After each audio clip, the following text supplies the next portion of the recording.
साथियों नमस्कार। मेरे YouTube चैनल जरूरी सवाल पर आप सबका स्वागत है। आज मैं आपके लिए दो कविताएं लेकर आया हूं। रूपम मिश्र की दो कविताएं। ये कविताएं मैंने हिंदवी से साभार ली हैं।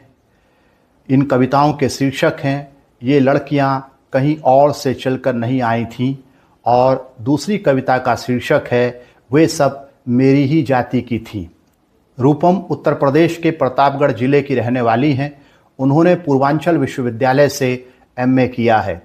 उनकी कविताएं परिवार नाम की संस्था और उसमें पैदा किए गए प्रेम के भ्रम को तोड़ती हैं। वे अपनी कविताओं के जरिए जातिवादी मर्दों को मना करती हैं कि वे उनके बारे में कोई भी फैसला लेने से दूर रहें, क्योंकि वे अपने बारे में फैसला लेने में समर्थ हैं। वे जातिवादी मर्दों से कहती हैं कि वे उनके ठेकेदार न बने, क्योंकि उन्होंने अपने बारे में कुछ कहने का ठेका किसी और को नहीं दिया है। तो चलिए सुनते हैं उनकी दो कविताएं। उनकी पहली कविता का शीर्षक है ये लड़कियां कहीं और से चलकर नहीं आई थीं। ये लड़कियां कहीं और से चलकर नहीं आई थीं, जिन्हें अपने ही घर में गैरों ने बार बार कहा कि अब आ गई है ना। ये लड़कियां कहीं और से चलकर नहीं आई थीं, जिन्हें अपने ही घर में गैरों ने बार बार कहा कि अब आ गई है ना। घास फूस की तरह भी नहीं उगी थी आंगन के किसी कोने में, जिसे अपनी जड़ से उखाड़ फेंकने की जल्दी थी घर वालों को। जिस तरह भाइयों ने जन्म लिया था, ठीक उसी तरह ये रोती हुई जन्मी थी और इस घर से हमेशा रोती हुई गई। ये वे लड़कियां थीं जिन्हें हाथ में चूड़ी पहनाते हुए समझाया गया था कि मेहर सासुर एक बराबर नहीं होना चाहिए, तो इन्होंने हाथ में ज्यादा भरी चूड़ी को नेहर की ओर रखा और मन ही मन नेहर को सासुर से ज्यादा समृद्ध रखने की ईश्वर से प्रार्थना की। तो ये थी उनकी पहली कविता, ये लड़कियां कहीं और से चलकर नहीं आई थीं। उनकी दूसरी कविता का शीर्षक है ये सब मेरी ही जाति से थी। दरअसल इस कविता में वे ये कहना चाह रही हैं कि कई लोग जो जाति के ठेकेदार बनते हैं और जाति में भी महिलाओं के ठेकेदार बनते हैं, वे महिलाओं की और अपनी ही जाति की महिलाओं के दुख दर्दों से कितना दूर रहते हैं कि उन्हें यह पता ही नहीं होता कि उनकी जाति की महिलाएं कितनी तरह के दुख दर्द झेल रही हैं, घर के अंदर और समाज में भी। तो चलिए सुनते हैं कविता। मुझे तुम न समझाओ अपनी जाति को छीनना श्रीमान। मुझे तुम मत समझाओ अपनी जाति को छीनना श्रीमान। बात हमारी है, हमें भी कहने दो। मुझे तुम न समझाओ, मुझे तुम न समझाओ अपनी जाति को छीनना श्रीमान। बात हमारी है, हमें भी कहने दो। तुम यह जो कूद कूद कर अपनी सहूलियत से मर्दवाद के नाश का बहकाऊ नारा लगाते हो, अपने पास रखो। बात सत्ता की करो जिसमें अपने गर्वीले और कटही पैर से हमेशा मनुष्यता को कुचला है।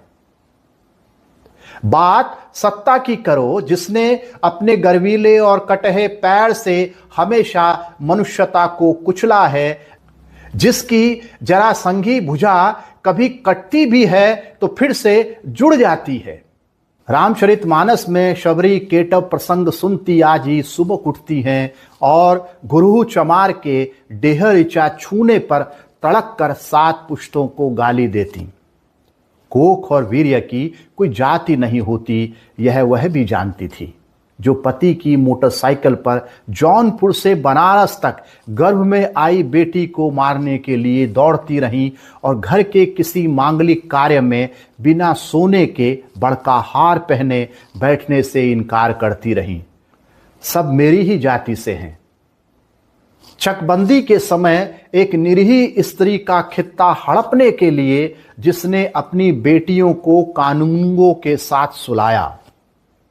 चकबंदी के समय एक निरीह स्त्री का खित्ता हड़पने के लिए जिसने अपनी बेटियों को कानूनगों के साथ सुलाया और वह जो रात भर बच्चे की दवाई की शीशी से बने दिए के साथ सांकल चढ़ाए जलती रही और थूकती रही इस लभ जोर समाज पर, वह भी मेरी ही जाति से थी।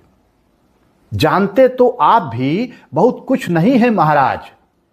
क्या जानते हैं हरवाहा बुधई का लड़का जिसे हल का फार लगा तो खौलता हुआ कड़ू का तेल डाल दिया गया। जानते तो आप भी बहुत कुछ नहीं है महाराज। क्या जानते हैं, क्या जानते हैं हरवाहा बुधई का लड़का जिसे हल का फार लगा तो खौलता हुआ कड़ू का तेल डाल दिया गया। उसका चीख कर बेहोश होना जमींदार के बेटों का मनोरंजन बना और वही लड़का बड़े होने पर उसी परिवार के प्रधान बेटे की राइफल लेकर भैया जिंदाबाद के नारे लगाता है।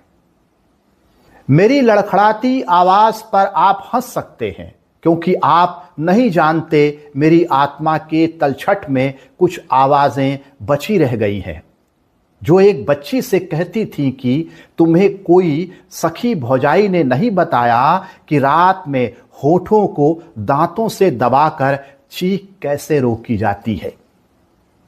रात होठों को दांतों से दबाकर चीख कैसे रोकी जाती है जिससे कमरे से बाहर आवाज न जाए। हम सब ठोस मुद्दे को दर्ज करना चाहते हैं तो उसे भ्रमित करने के लिए सिर से पैर तक सुविधा और विलास में लिथड़े जन जब कुलीनता का ताना देकर व्यर्थ की बहस शुरू करते हैं तो मैं भी चीन जाती हूं विमर्श हड़पने की नीति। तो मैं भी चीन जाती हूं विमर्श हड़पने की नीति। मुझे आपकी पहचानने की कला पर सविनय खेद है श्रीमान। मुझे आपकी पहचानने की कला पर सविनय खेद है श्रीमान, क्योंकि एक आदमी पने को छोड़ आप में हर पन पहचान लिया। मुझे आपकी पहचानने की कला पर सविनय खेद है श्रीमान, क्योंकि एक आदमी पने को छोड़ आपने हर पन पहचान लिया जो घृणा के विलास से मन को उछल विछल करता है। रोम जला भर जानना काफी कैसे हो सकता है जब रमईपुरा और कुंजडान कैसे जले आप नहीं जानते। रोम जला भर जानना काफी कैसे हो सकता है जब रमईपुरा और कुंजडान कैसे जले आप नहीं जानते, जहां समूची आदमियत सिर्फ घृणा, रसूख, नस्ल और जाति जैसे शब्दों पर खत्म हो जाती है। रोम जला भर जानना काफी कैसे हो सकता है जब रमईपुरा और कुंजडान कैसे जले आप नहीं जानते, जहां समूची आदमियत सिर्फ घृणा, रसूल, नस्ल और जाति जैसे शब्दों पर खत्म हो जाती है। अपने कदमों की धमक पर इतराना तो ठीक है, अपने कदमों की धमक पर इतराना तो ठीक है, पर बहुत मचल कर चलने पर धरती पर अतिरिक्त बोझ पड़ता है। अपने कदमों की धमक पर इतराना तो ठीक है, पर बहुत मचल कर चलने पर धरती पर अतिरिक्त बोझ पड़ता है। तुम अपनी बनाई प्लास्टिक की गुड़ियों से अपना दरबार सजाओ महानुभाव। तुम अपनी बनाई प्लास्टिक की गुड़ियों से अपना दरबार सजाओ महानुभाव। मन की कारा में आत्मा बहुत छटपटा रही है। तुम अपनी बनाई प्लास्टिक की गुड़ियों से अपना दरबार सजाओ महानुभाव। मन की कारा में आत्मा बहुत छटपटा रही है। मुझे अपनी कंक रही जमीन को दर्ज करने दो। मुझे अपनी कंक रही जमीन को दर्ज करने दो जो मेरे पंजों में रह रह कर चुभ जाती है। मुझे अपनी कंक रही जमीन को दर्ज करने दो जो मेरे पंजों में रह रह कर चुभ जाती है। तो साथियों, ये थी रूपम मिश्र की 2 कविताएं।